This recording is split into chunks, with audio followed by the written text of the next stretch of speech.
Good afternoon.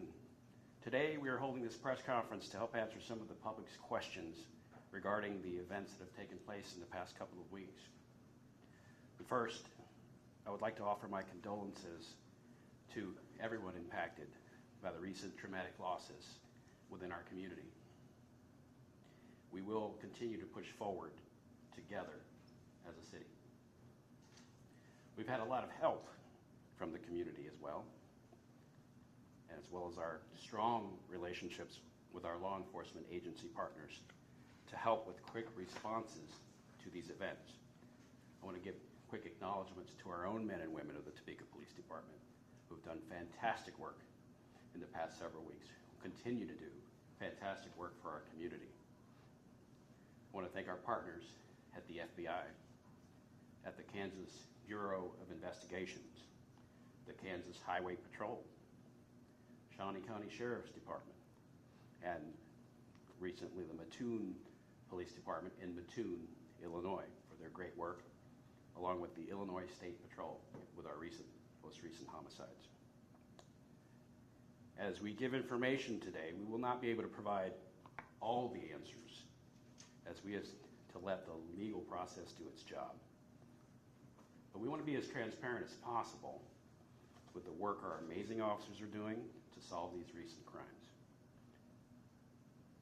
Our investigations unit, which are here with us today, will step up and provide updates on our most recent homicide cases, starting with what happened on Tuesday. So I'd like to pass the microphone off to Commander Jerry Monosmith. As the Chief said, I'm Commander Monosmith. I'm the Commander over Investigations Bureau here at our agency. I just want to echo what Chief Valeo's statement regarding the condolences to the family. These conversations today reinforce our commitment to enhancing public safety through our investigations, which is one of our number one responsibilities to our community. So to start off, I'd like to walk us through a timeline that happened very quickly on Tuesday and led to the safe return of a 2-year-old child within a few short hours. As you look on the timeline, we received the call for service just before 10 a.m. on Tuesday. During that welfare check or call for service, our officers discovered the victims of that homicide. Shortly thereafter, at the scene, it was brought to our attention that the 2-year-old child was missing, and we began working that immediately from the scene and at the station. We worked closely with the KBI to get the Amber Alert issued for Zaid, and then the notification was sent out to all the agencies. Meanwhile, we had a ton of help pouring in from all of our partners here at the LEC to kind of figure out what we need to do here.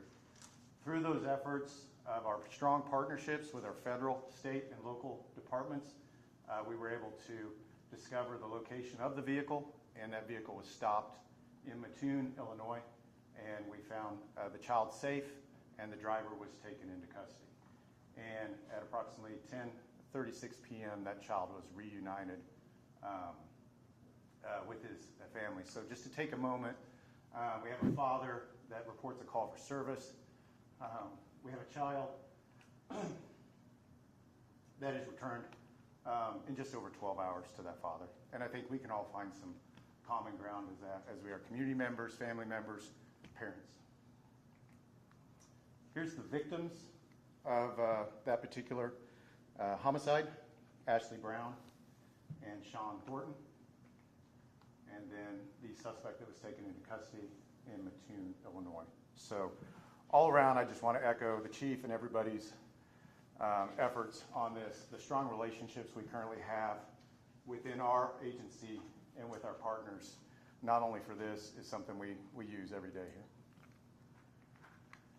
Moving on to the homicide investigation occurring on Monday, July 21st at the Quick Shop. We received a call for service reference a shooting at this location. What I want to reiterate is that all of our homicides receive the same attention from our investigations bureau and from our homicide squad. Every one of them is taken seriously, and the community, I think, should be reassured we have some of the best detectives at our agency handling all these investigations. At the homicide scene, we discovered the victim, Gerald Avery. There was a second victim that was at the scene that received non-life-threatening injuries. And on this particular one, this is one where we need that community connection for the help. We need Crime Stoppers. The number 785-234-0007.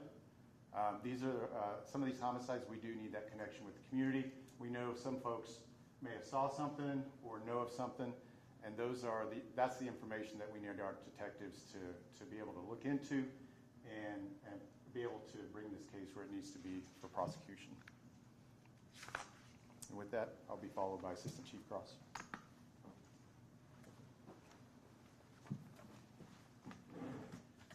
Good morning. We're going to take a minute and reinforce an update to a case we previously briefed for the community, the Terry Keller homicide. On July 15th, in the 1500 block of Southwest Clay, Mr. Keller was discovered deceased in his vehicle by officers who were doing a check of a suspicious vehicle in the area. As a result of a digital canvas that we conducted in that area, we were able to identify a person of interest, and we put that person of interest information out to the community. Thanks to the help of the community and our fantastic investigators, we are now able to report some closure to this case for now with the arrest of Wisdom Curls, who was arrested regarding this case. Mr. Curls was taken into custody. There was a question about a large police presence on southeast Topeka yesterday, and the response to that is Mr. Curls was taken into custody at that point in time. And we can safely report that he's in custody. The case has been referred to the Shawnee County District Attorney's Office. And since that case has been referred over there, any further questions about that investigation or that arrest, we do have to refer to the Shawnee County District Attorney's Office. So we'd just like to take a moment, thank the community for all their efforts in this, thank our investigators and our agency who worked diligently on this case. And we'd just like to reach out to the friends, the family members of Mr. Keller, as well as the Central Park community and anybody across Topeka impacted by this traumatic event, and let you know that we share condolences with you, and we have done everything we can to try to resolve this case. I'd like to step on to homicide number 9, which occurred late at night on July 6, 2025, in the 3200 block of Southwest Randolph, where Destiny Voss was discovered deceased. This is one of those cases where, once again, we have to share the Crime Stoppers information because we need this community's help.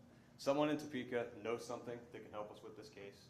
If you're that person, or if you know somebody who's that person that can help us, 785-234-0007. You can remain anonymous and provide information to law enforcement that might help us close this case and make an arrest.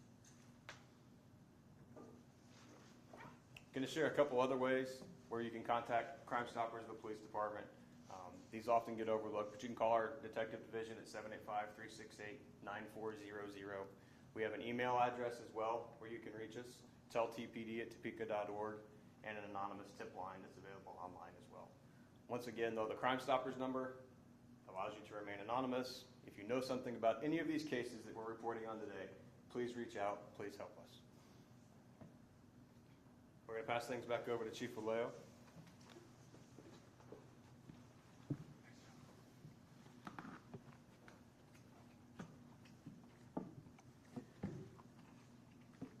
Having 5 deaths in 1 month is not something that we at the Topeka Police Department take lightly. We're working on several new initiatives to reduce crime, and we've also been seeing a downward trend through the middle of the year, which I posted online based on the 5-year average of crime during this time of the year. And crime is going down in Topeka. But I understand the perceptions of safety within the community. So some of the initiatives we've been working on is creating a violent crime team, a permanent one. It's expanding a violent crime team where we had none before. Increasing the number of community engagement officers and doubling those to be able to reach out more to the community to problem solve together so we can prevent from a prevention standpoint. And increasing our intelligence unit capacity as well with new officers and new technologies to help the fight against violent crime. This is a time for the Topeka community to stay united, be there for one another, and stay vigilant. If you see something, say something. Many of these homicides were solved directly with the help of the community, whereas otherwise we might not have come to such a quick clearance with some of the shootings we've had recently. If you see something, say something. Let us figure out the legitimacy of the call. If there's something that looks suspicious in your neighborhood, something that doesn't look right, you know your community best, your neighborhood, your streets, call 911. Or we had the number up here to Crime Stoppers. We'll put it back up before we leave. Let us know. Collaboratively, we can continue to keep Topeka a wonderful and thriving community for all of us.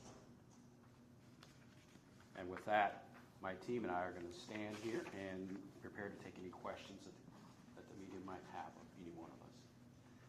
Chief, there are some details we're trying to confirm, just word of mouth from neighbors, people that we're trying to piece together some things from. So if you don't mind, we're just going to go down a quick list. We're hearing that Barnshaw is schizophrenic. Can you confirm that? Was this a random attack or domestic?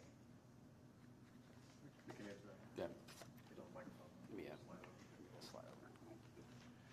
What we do know is Mr. Barnshaw is a family member, and we don't know all the details as on some of that, so we don't believe this is a random event. We believe that they know each other because they are related.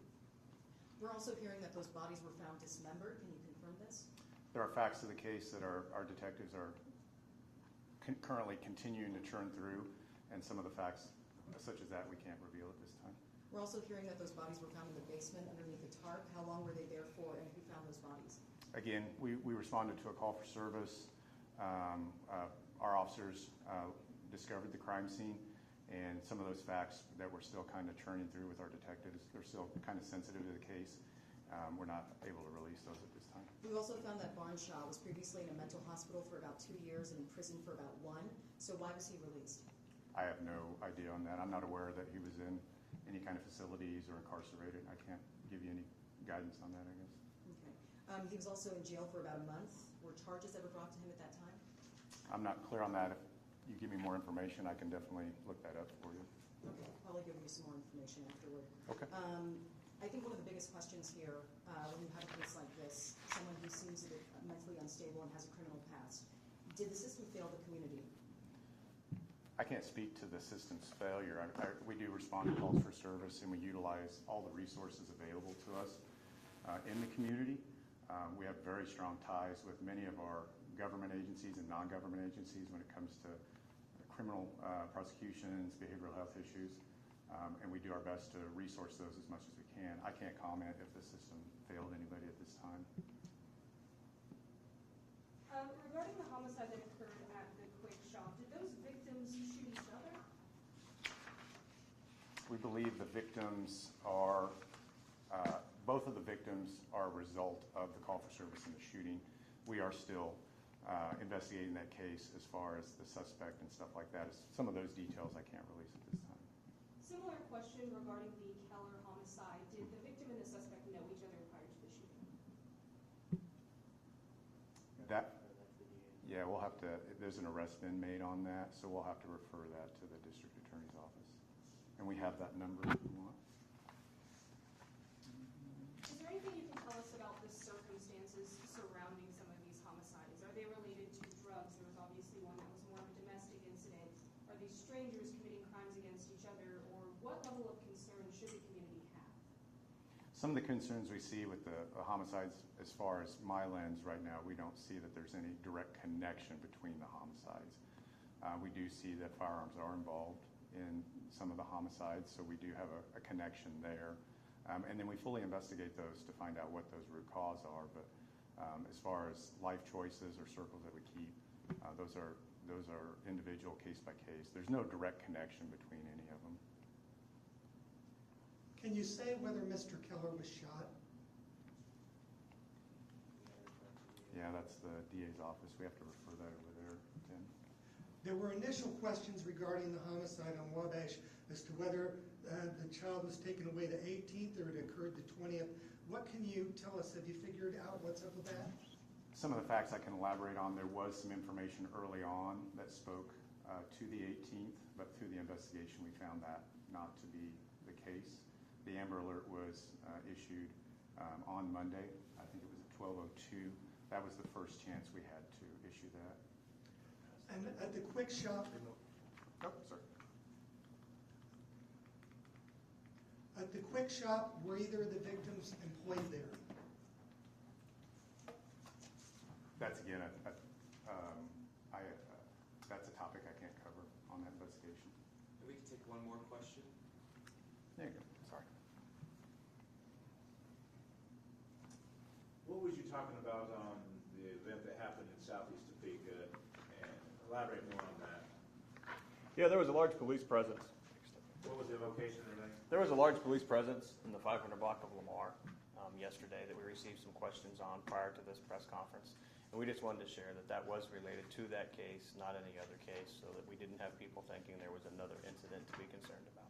And so the two people taken in custody, was one of them the gentleman you said was arrested? Yes. Well, we appreciate you all coming out and sharing this information. That will end the press